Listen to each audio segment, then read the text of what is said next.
Welcome back to this segment of us watching the submission sequences of a lot of the top BJJ athletes and how they finish their opponents. In today's segment, we have Diego Pato versus Fabricio Andrey in this really good, I think, submission sequence where he follows up on the back attack. So let's start from the very beginning here.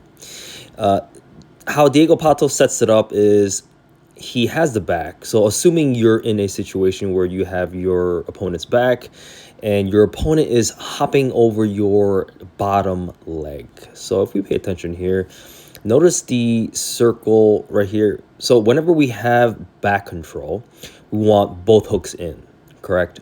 Now, if our opponent gets to the point where they're able to hop over our bottom leg, we know that their goal is to get their hips back to the mat or shoulders back to the mat. Preferably, if you are the person that's having your back attacked, you will get both on the mat. Now, when we pay attention here, we see kind of Fabricio Andrey realizes that his back is taken, of course, and Diego Pato shoots his left foot over, and we can see Andrey kind of trying to scoot his hip past. But notice and pay attention to Pato's right leg. He's gonna have his knee still aligned at the hip so that he controls some variation of the back. Now, as we pay more attention here, a great thing that Fabricio was doing actually was using, if you pay attention right here, was using his left leg to step on Pato's right leg. What does this do? This means that no matter how far Pato goes with his right foot won't be able to come out over and secure the other hook in. Pato's only option with the right leg is his knee being in the hip pit. So if Fabricio Andrey controls this right leg of Pato's, then in theory he should be good. But in the midst of him kind of moving and trying to escape the back, he releases it. Now pay very close attention to what Pato does. As we keep going, you can see eventually Pato scoops his hip underneath Fabricio, and he's trying to secure the right knee over. But as you can see, Fabricio's a very high-level athlete as well, and so it's not going to be that easy. And when he does scoop over and hop out, Pato does what I call a crowbar on the knee. So what is this? Pay attention to this. Pato does not have his right leg all the way through, so clearly he doesn't have both hooks in. But what he does have is he has his right ankle, right foot, if you pay attention right here, trapped and secured within Fabricio's right leg. So imagine he has a right knee at the right hip and right ankle secured by the ankle here. So maybe let's zoom and actually go further out. This will be a better angle. So if you pay attention here, notice this is the setup. This is the setup. Don't look at the circle on the hands yet. We'll get there. But look at his legs. Pay attention to Pato's leg. His right knee is at the hip of Fabricio Andrey's, and his right ankle is locking and securing the ankle. Now, a tip for you guys when you're using this move is to really pinch the knee inwards so that you create a crowbar effect on your opponent's right leg. So Pato has his left hook in, but his right foot isn't secured yet. But he mitigates this by pinching his right knee in and flaring his right ankle out. So this creates a lock at Fabricio Andrey's hip. So if we go back again, so let's go step by step again. So Andrey's initial job is to get out the hooks and get onto the mat. Pato does a good job of controlling with the right knee at the right hip and eventually scoops underneath him to secure the right crowbar on the leg. Now, once he gets this crowbar cemented, it's almost equivalent to having the back, for sure. It's almost, the control for this move is actually surprisingly extremely well done. So when you feel that pressure, when you try it out at your next session, give it a go and let me know how it goes for you, but it's really surprisingly strong. So One way Fabricio realizes this is that Fabricio starts putting his right leg on top of the leg. So Fabricio himself is trying to get rid of this hook. And as you can see, he eventually does get rid of the hook later on, but that's a completely separate topic. So if you pay attention to Fabricio's left leg now, if we zoom in here, notice how he's already stepping on the ankle. He's alleviating this pressure that's done by Pato's right leg.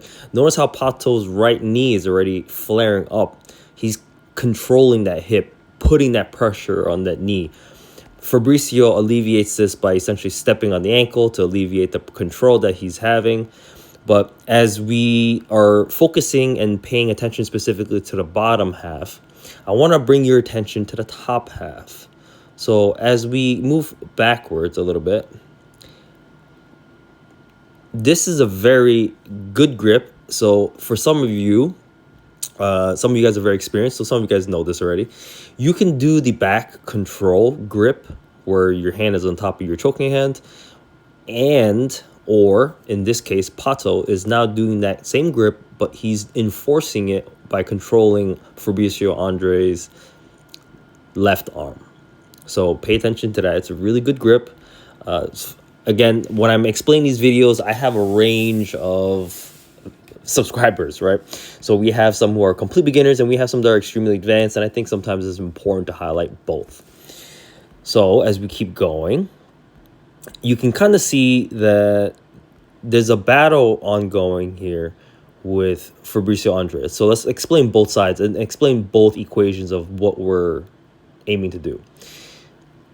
Fabricio has his back taken so far. Now, notice Pato. Pato is very flexible. You can kind of look at his ankles.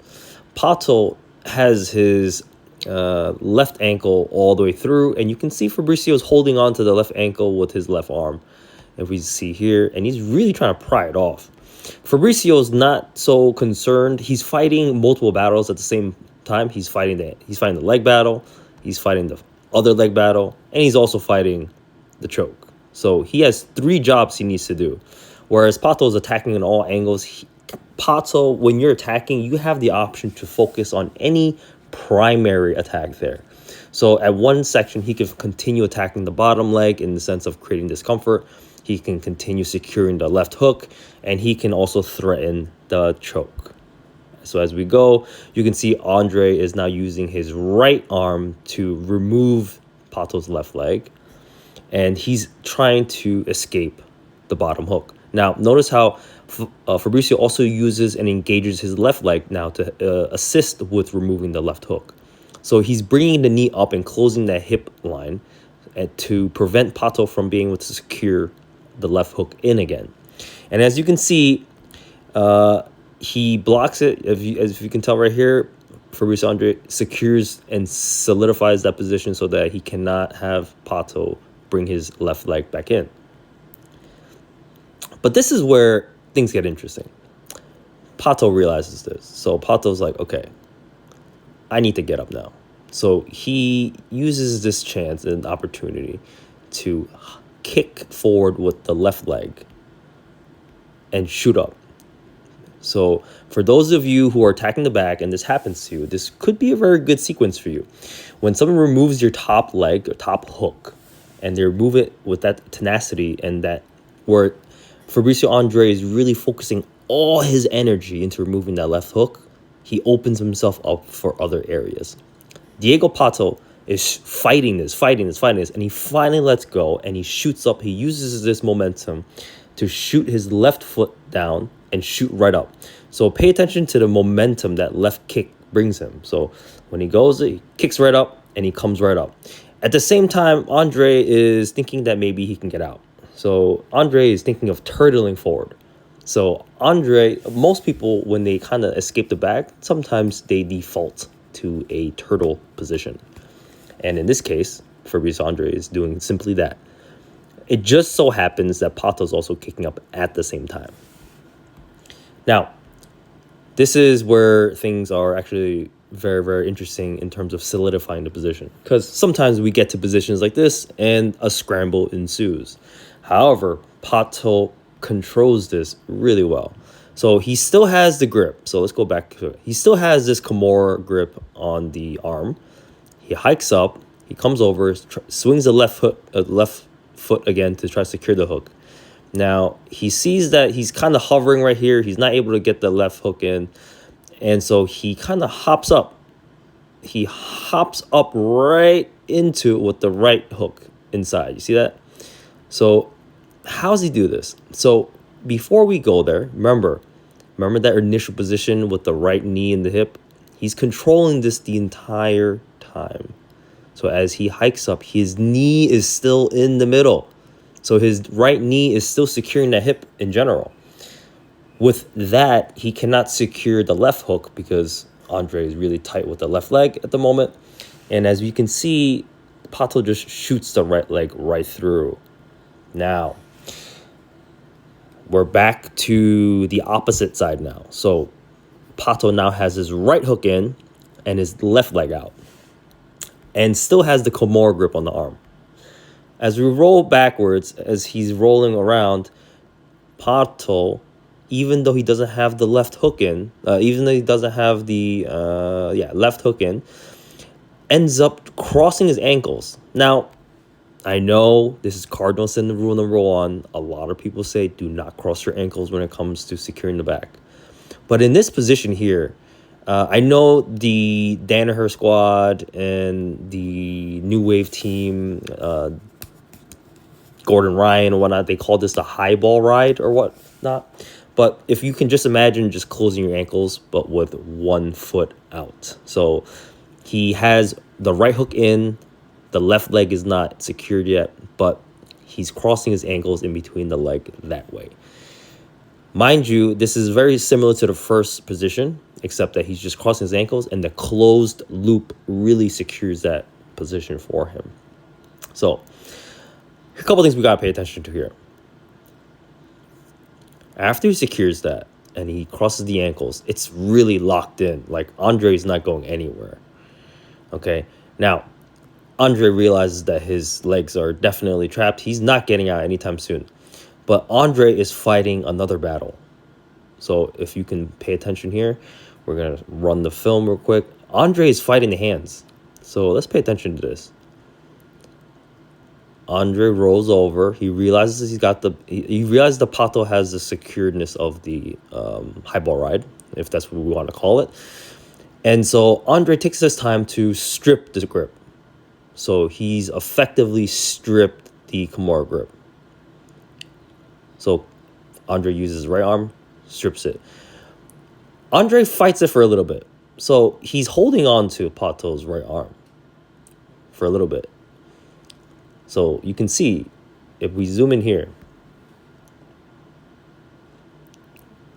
you can see he's like holding on to the tricep. He strips it and holds on to the forearm / tricep area. Now,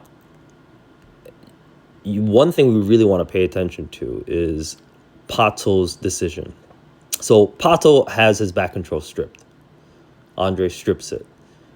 What does Pato do? What can you do if you're in this situation? So if you're in a situation where your opponent strips your back control grip, shoves it above his head, pay attention to this clip right here. Where's Pato's hand going? His hands are coming right over. So Pato's hand is going behind Fabricio Andrey's head and focusing all the effort to the far left side of Fabricio Andrey. So highlighting again, pay attention to where the hand goes. The hand gets pushed off and the hand is here now. So what is he doing? So let's zoom in a little bit. Okay, let's not pay attention to that yet, but let's pay attention to this section right here. Look at the forearm on the back of Fabricio Andrey. What he essentially has is kind of like a half Nelson on the backside. So let's zoom out. I will move forward a little bit. So this is a better, there we go. This is what I'm talking about. Pay attention to that grip. So Pato has the forearm on the back of Fabricio Andrey, and he has his left hand underneath Andrey's left arm, and he's creating a crowbar effect on the back of Fabricio Andrey's head. So if you're doing this, you want to drive your right elbow down on your opponent's neck, and you want to pry with your left hand. So you're pushing and pulling. You're pulling with your left hand, pushing forward with your right hand. Now, this creates such a strong, immense pressure that this itself is really good. So he's effectively pinning Andrey's left shoulder. So let's go back. And if we go back here, so there's multiple battles, again, as I'm explaining, that's being fought. So Fabricio Andrey strips the Kimura grip. Pato gets the half Nelson. Now there's another battle. Fabricio Andrey now strips the top control. Fabricio Andrey now is trying to get the bottom game fixed now. So pay attention to what Andrey does. This is actually very good for you if someone ever does this to you. If someone ever gets the high ball right on you, notice how Fabricio Andrey is really explosive here. So let's just play it a couple times. Bam. See how explosive he's shooting his hips forward? He's shooting his hips really strong there. So let's pay attention to him. Bam. Okay, good. Now, pay attention. We're very, very close to what he does with his feet. Really, really well thought out. So as he explodes, we're going to go this very slow motion, step by step. He's going to brace his left leg. You can see his left leg gearing up. He shoots his hip forward. And notice momentarily, he splits the leg. Momentarily, he splits Diego Pato's legs. Now, right away, notice what Andrey is doing with his left foot. So right away, Fabricio Andrey is trying to get his right leg out, but he notices that Pato's right leg is hooked right over his right leg. So Fabricio Andrey is using his left leg to kind of squirm underneath. Look at that. Just pay right there. To lift up on Pato's leg so that he can scoop his own leg underneath it. You see that? Let's go back a couple of seconds. It's very, very fast to miss it, but it's very, very well thought out from Andrey's side. So he hips forward really strong. Good. Now, right leg underneath the hook. He's using his right leg to lift up the hook now. He's going to try to squeeze himself out momentarily. If we look right here, momentarily there's an opening here. Momentarily there's an opening between both Pato's legs, and Andrey's going to try to capitalize on this. So Andrey will try to jump over the bottom hook now. But the problem, if you look here, the minute Andrey shoots it up, he shoots it up too high. Look how far and how high Andrey kicks Pato's leg. This gives Pato the explosiveness and the fast response time of just axing straight down across into the far side control. Now, before you jump into it, just to see if you're paying attention, but why can't Fabricio Andrey just turtle? Why can't he turn to his right? Why can't he turn his whole body and face to the right? So if you're in Andrey's position right now, why can't he immediately, once he removes his hook, turn to his right? He can't turn to his right because Pato has the far left control of the shoulder with the half Nelson.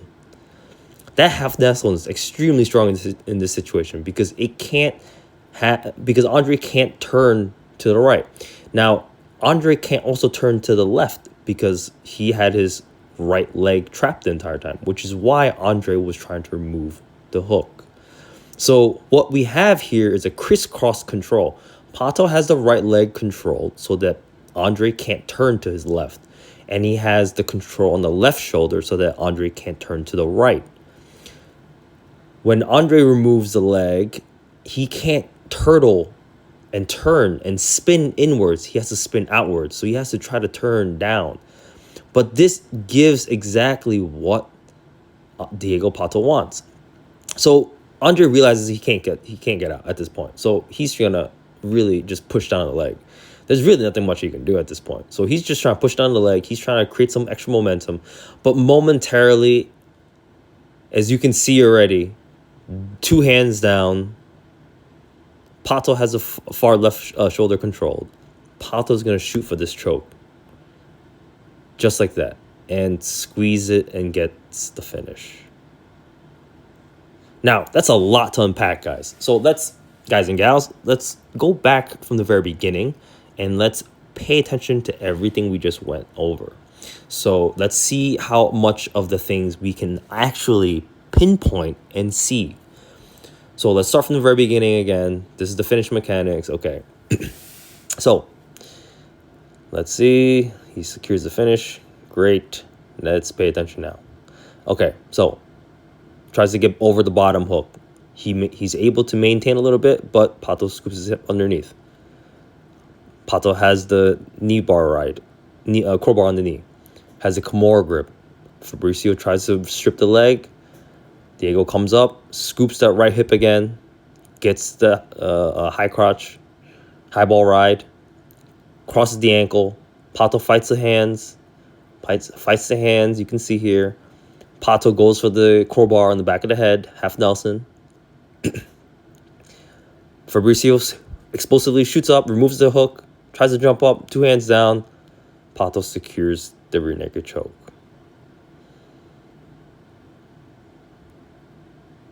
Wow, wow, wow. Absolutely very, very good sequence. Now, for those of you who are doing this, it's very, very important. Couple key frames to take away when you're doing this, especially when you're in training. Again, if you have the back, 2 hooks in are good. Body triangle, if you can do, is great. A lot of people can't do body triangles because some people are either too big or too small, etc. Now, when we look at it from that perspective, if you can get the back, if you can get the crowbar on the knee, definitely play with this crowbar on the knee. That is a great way.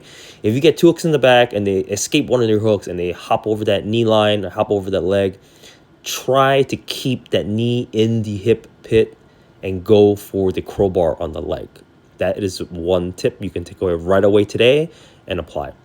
Second tip, if you're ultra beginner and you're attacking the back, Kimura grip the other hand and play from there. And see in the game you can play would be, all right, well, if you maintain this control only, can you play and attack with your legs and so on and so forth? If you are playing more of the defender and you're the one that has your back taken, play with removing your hooks with your legs only. Play with removing hooks with your hips. Explosively shoot up, move your hips around, use your legs as hands, use your legs as tools. Remember, the higher up we get, there's no difference between a black belt and a white belt. We're all doing the same moves. The only difference is that the black belts are closing their doors way faster than the white belts are. So, again, we're going to continue going over some of the tips. If you're attacking, look, you don't always necessarily need 2 hooks in, and Pato really displays this beautifully. You can have as much control of the back with one less hook, actually, but you can mitigate that by using very effective measures. Now, as we go on, as well, another thing you can play with would be the half Nelson on the back of the head. Again, when you're defending, you can play with using your feet as hooks. And of course, like I said, black belts are just like white belts in every sense of the word, except that we're closing our doors faster. We're doing the same moves. We're the same people. We are no different than white belts. We just know moves better. We have more instinct. We have more knowledge. We have more pathways. We've done it longer.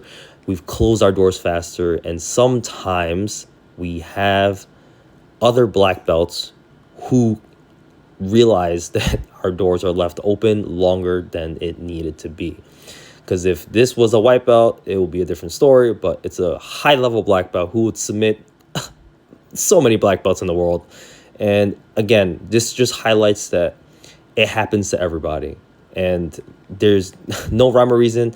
Some days you're the best, some days you get tapped out, and that's normal, that's fine, okay?